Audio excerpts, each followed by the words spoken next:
চাচা আসসালামু আলাইকুম।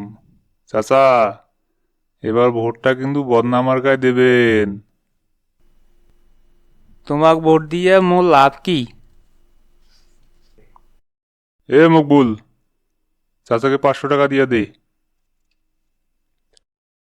আব্বা, আমার বাড়ির গরুটার দাম কত? বাবা 40,000 টাকা। আর আমার ছাগলটার দাম কত? ছাগলটা তো 8,000 টাকা।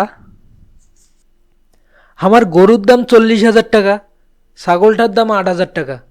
আপনি তো ছাগলের থেকেও কম দামে বিক্রি হইলেন। ঢের এলিয়াক পড়া পরে মোরে লস। বাপকাশি জ্ঞান দেয়।